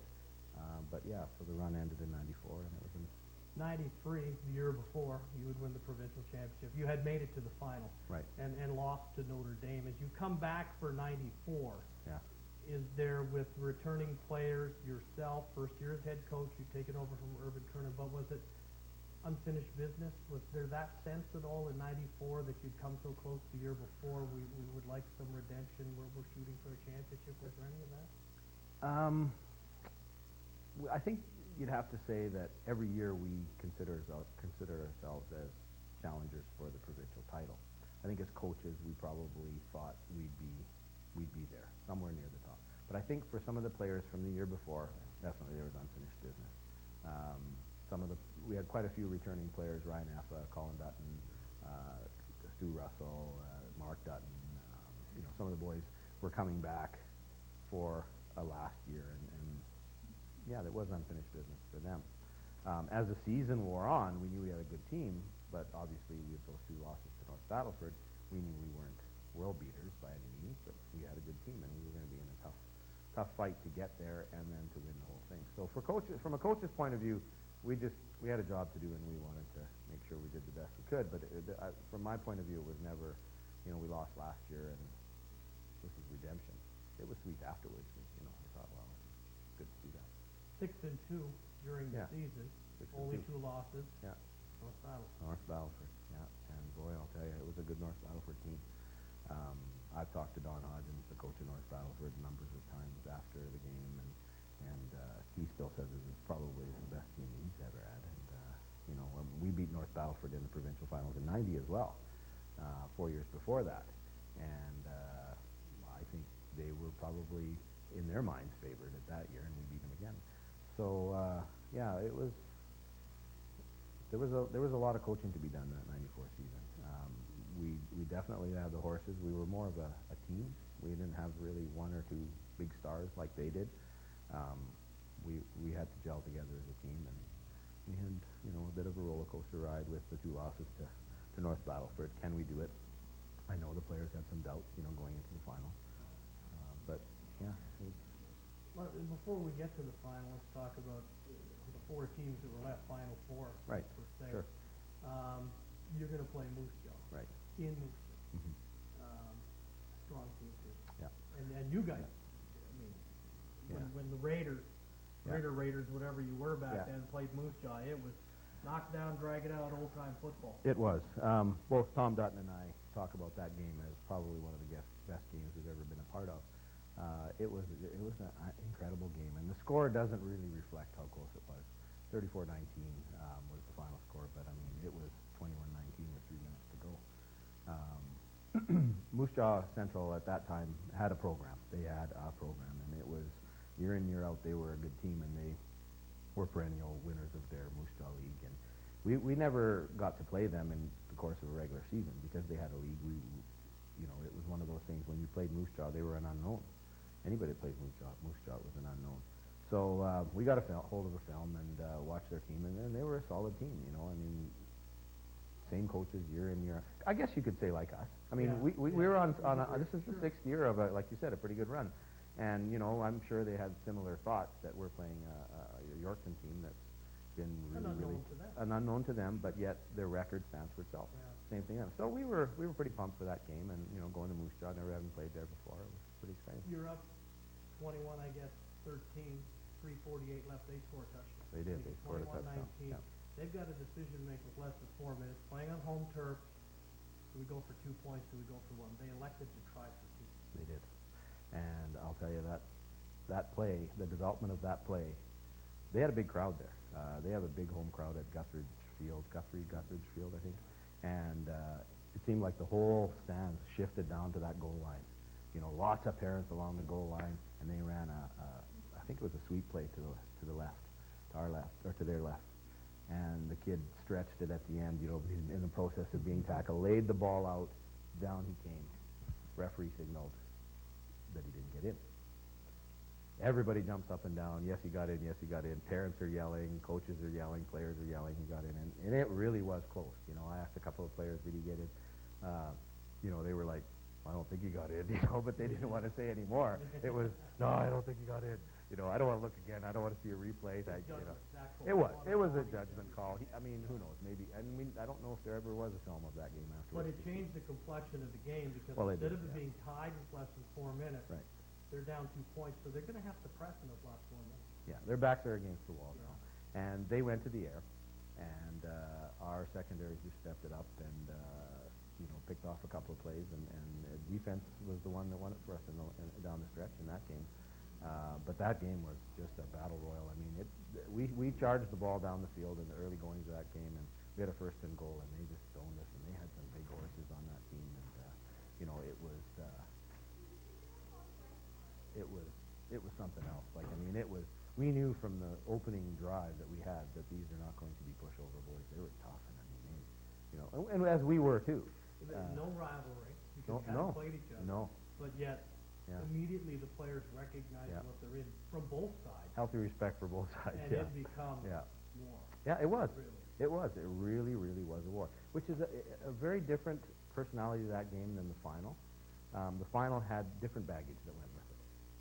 The 2 losses that we had. North Battleford being confident. We'd beaten them in 90 for the coaches. From the coaches, there was a little bit of retribution at stake there too. But the Moose Jaw game was just a down-and-out, good old-fashioned smash-mouth football game. It was just a great game, very exciting. 4 minutes left, so it's close. You end up at the same defense. I guess part of the physicalness or the physicality of that game is Jason Leonard. Right. Well, both teams had various little bumps and bruises and bangs, and different people hurt. Well, anyway, Jay Lane got hurt at some point in the game. Nothing like a finger or an arm or anything. He was just hurt, and he just wasn't feeling good. And he went and sat on the bench, and we were just too focused in the game. It was just too exciting to really, and he was just sitting there. I remember Tom went over and had a look at him. He came back to me and he said, he doesn't look good. He says, I think they have a doctor on their team, like Moose Jaw Central, big program, team doctor, team trainers. There's us. We show up at our bus with just us, So he's still playing at that time? No, he was sitting. He looked like he could go back in. What's wrong with you? Well, I don't know. I just don't feel good. He'd taken a shot, and so I couldn't really worry about it at that time. So anyway, Tom said maybe we should go and talk to the team doctor, see if we can have a look at him. And so the doctor comes over and he has a look at him and just basically says maybe we should take him to the hospital after and have him checked out. Didn't really point to anything. I'm not sure what's wrong with him, but have him checked out. Okay, fine. You okay for the rest of the game? No, okay. So he sat there. He didn't go back in. So after the game, we won. Celebrations are on, and everybody's happy. And we got Jay in, and he wasn't, immobile or anything. He walked in under his own steam, and he got changed. And we we took him to Moose Jaw Hospital, and at that point he went in for some tests and X-rays or whatever, and said he's fine. Take him home, just keep an eye on him, and whatever. So that was fine. So the boys had a big do planned after when they got home. It was I'm not sure what night it was. Maybe it was Saturday night, and they were going to have a celebration. So they went home, and everybody went home. And I guess when they were trying to get Jay, he got worse on the trip home. He got progressively worse, and they were, come on, Jay, suck it up. You know, you're going to go to the. He just and he wasn't getting any better. He was getting worse. So they finally took him to the hospital. And what ultimately happened was he had ruptured his spleen, and he was bleeding out inside internally. And probably by the time we got home from Moose Jaw, from the time he had his injury, was at least 4 hours, because it's a 3-hour drive, an hour to change, an hour to stop, whatever. I mean, it was at least 4 hours. So he had been internally bleeding for 4 hours. They took him to the hospital. The doctor, Dr. Dawes, I think it was at the time, the surgeon just pushed, and it was just all full of blood. And he was lucky. He really was lucky, because we didn't know. The Moose Jaw told us he was fine. So they had misdiagnosed it, and Moose Jaw or not seen it, and so he was lucky. So yeah, that was an interesting sidelight of that game, and we're lucky we got out of that one. Victory, Yep.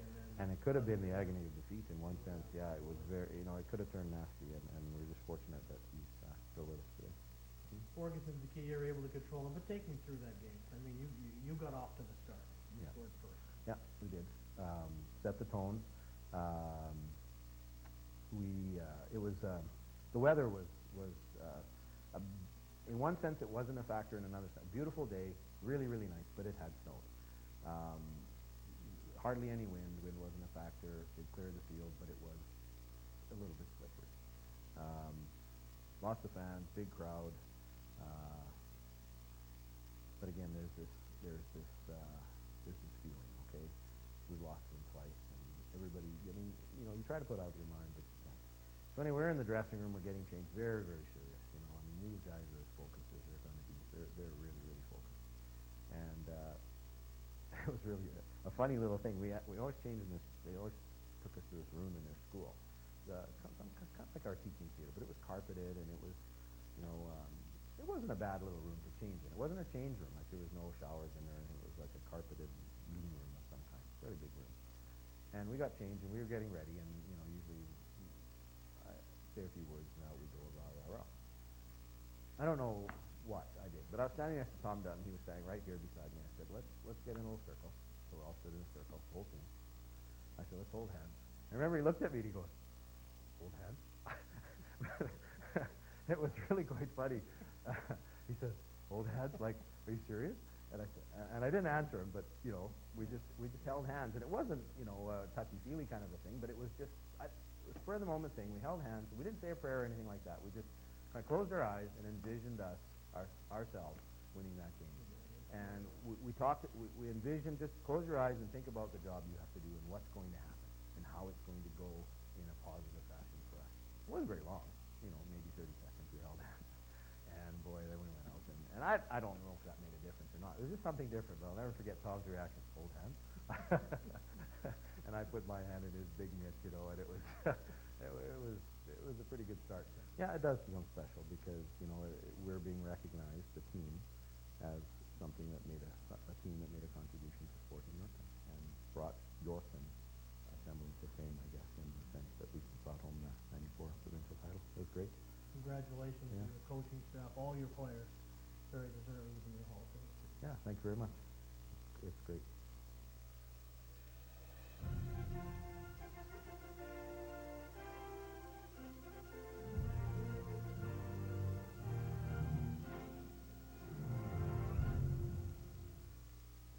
Much like their provincial title being their destiny that year, they might have been the only ones destined to see the presentation with their TV not going out there. So.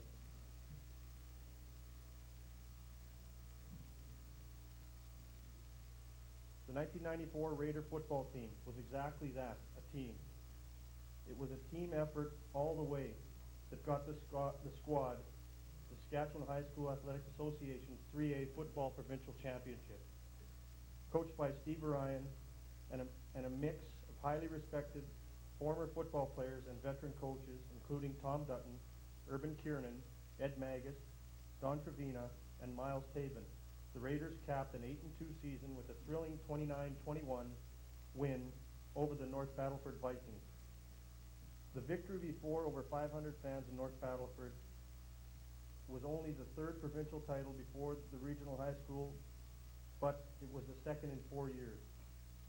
The road to the championship game was an exciting one, with the Raiders defeating Swift Current in the quarterfinals and Moose Jaw in the semifinals. Both the Raiders' losses came at the hands of the North Battleford Vikings. Many of the grade 12 players had been together for 4 years of football. In 1993, the same team made it to the provincial championship before losing a close game to the Notre Dame Hounds. Although the coaches say that this team didn't focus on any individual stars and that it was a team concept that brought them success, it is noteworthy that many of the players from the 1994 team went on to have successful careers beyond high school. Playing at the university level were Mark Dutton and Colin Dutton, University of Saskatchewan, Trent Dabo, McGill. Playing junior football were Sean Brimacombe, Saskatoon Hilltops, Ryan Gay, Saskatoon Hilltops, Stu Russell, Ryan Effa, and Joe Vitkoskis, Regina Rams. As well, Mark Dutton was part of 2 Vanier Cup winning teams, while his brother Colin was on a Husky team that claimed 1 Vanier Cup title. Sean Brimacombe won a national championship with the Saskatoon Hilltops and currently plays defensive end for the University of Regina Rams. Congratulations to this unique team, for the first ever high school athletic team to be inducted into the Yorkton Sports Hall of Fame and Museum. I would like to call on Steve Orion for an introduction of all the players and the coaching staff. Steve, please. John Brimacombe was able to make it tonight. He played with the Regina Rams today in their victory over the Alberta Golden Bears. And it's actually an even better story than that. He tells me that Alberta was it was 21-20 and Alberta was marching for the final field goal on the last, or one of the last plays of the game, and they're at the 15-yard line of the Regina Rams ready to kick the field goal to win the game, and Sean blocked the field goal, and they ended up winning the game. So congratulations, Sean.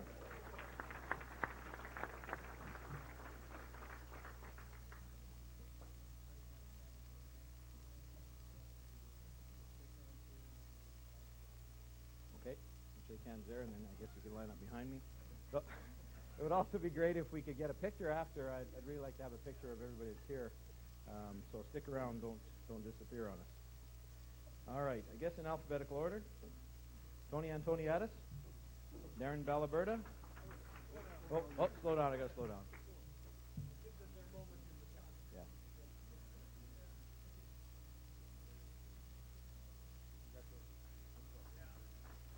And Darren Balaberta. Barrett Baldwin. Corey Baldwin. There's that holding hands thing again. Okay, good. Craig Biblow. We were a team, like the movie said. We were a team. Andrew. I guess that's enough. Andrew Breitkreitz. Oh, sorry, we got to go Craig Biblow.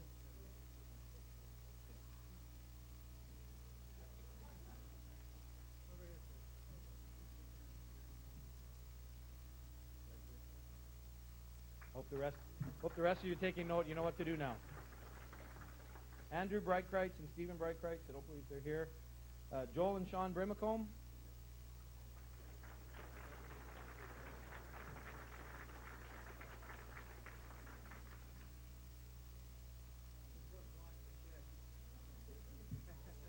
The tall one.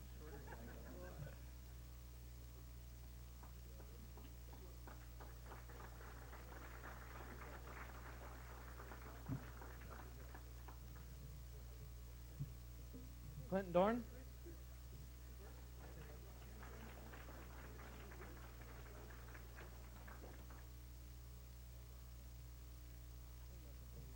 Okay. Well, I got enough to do. Colin and Mark Dutton.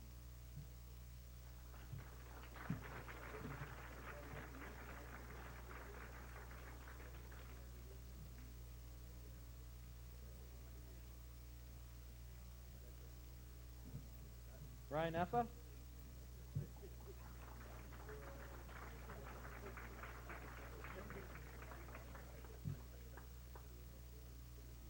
Derek F. Toda.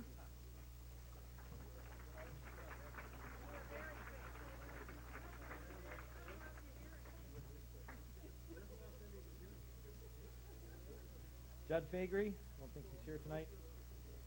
Bob and John Gaudry.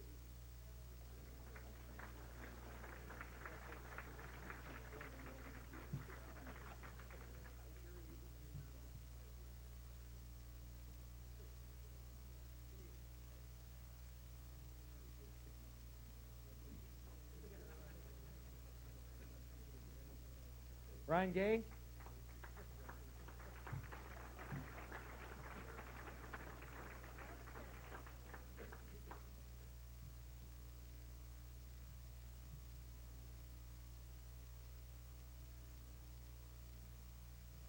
And these four aren't here, I don't believe. John Hoffman, Bob Corneluk, Curtis Kowalchuk, Jason Lane, and then Kirk and Shane LaFontaine.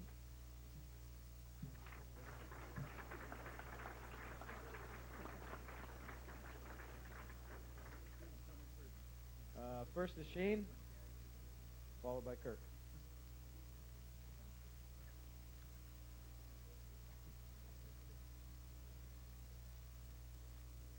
Ryan Liebrecht, Joe Leipert, Lance Melnick, Kelsey Michael, David Miller, Craig Mushka, Brandon Naj, Dan Perpeluk are not able to be here tonight, but Telford Ransom is.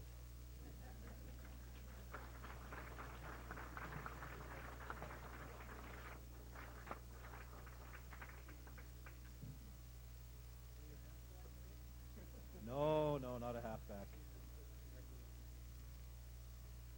Too fast.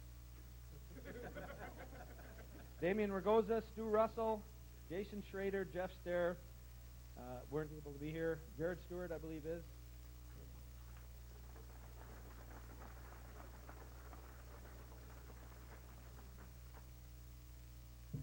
Trent Zabo.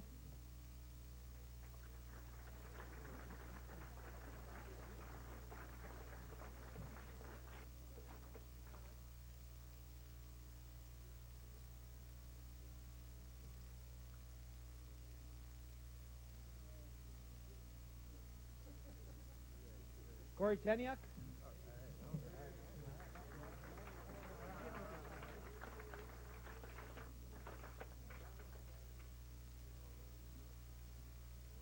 You know, Corey whispered to me tonight, he said, when Don Pfeiffer was up here saying, some of my former students are here, Corey says, he suspended me 3 times.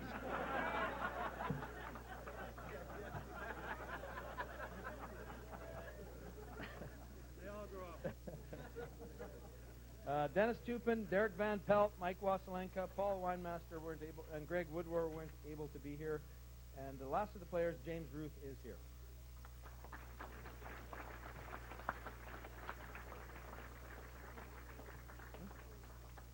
Okay. Coaches, Tom Dutton.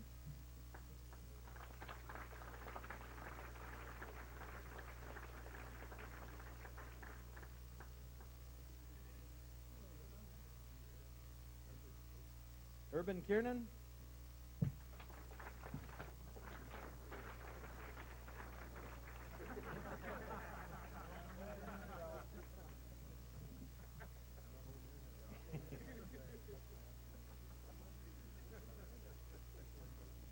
Ed Magus.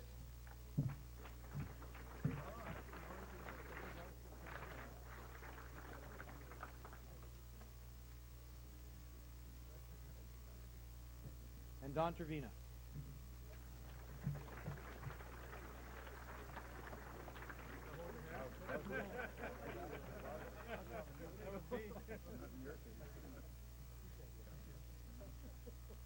And last but not least, head coach Steve Ryan. Right, thank you.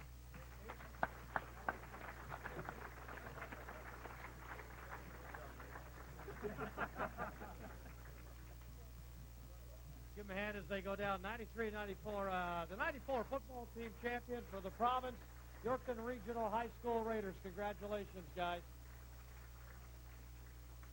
Family, friends, former inductees, MC Randy, members of the media, and fellow inductees of 2003. It's indeed my pleasure and privilege tonight to speak on behalf of the inductees. And first of all, I want to congratulate all of you, especially that football team, on your induction. And secondly, allow me on your behalf to extend our sincere thanks to all those responsible for this special evening. And that includes our own families, our parents, our coaches, our teachers and volunteers, and the media, and of course the Yorkton Sports Hall of Fame Board and its selection committee. Although this evening may not for each one of us qualify as the most defining or memorable moment in our lives, I do believe that it goes a long way in demonstrating our loyalty and passion for whatever is our game. Regardless of whether we participated as an athlete, a builder, or a spectator. The road to success has brought us to another junction, and for me personally, the years of involvement have been challenging, rewarding, and fulfilling. The recognition that we receive tonight speaks for itself, but all of us, including all seated before me, are also contributors to your community, and you too deserve to be recognized for your contribution. And therefore, I, on behalf of the 2003 inductees, hereby nominate and induct all of you here present tonight into halls of fame, wherever people serve people. We all have at one time or another participated in a game of sport. And regardless of the event, our society has created an awareness that there should be a winner. And during such times of participation, our talent and our emotions have driven us to try and succeed. And sometimes we have not. However, eventually we learn that the love of the game, the camaraderie of our teammates, and the respect of our opponents was more essential to our well-being than all the media medals, trophies, and honor in the world. And therefore I submit that this event tonight is greater than any championship each one of us has ever won. We sincerely thank our nominators for taking the initial first step in submitting our names for consideration. Please do the same for someone you know who may be a future possible candidate for induction. In closing, our sincere thanks for your attendance tonight. Your presence has honored us, but more importantly, you have made this evening a resounding success. We salute you. We hope you have enjoyed this evening and plan to return again as a very special guest of the Yorkton Sports Hall of Fame induction dinner. Thank you, and God bless.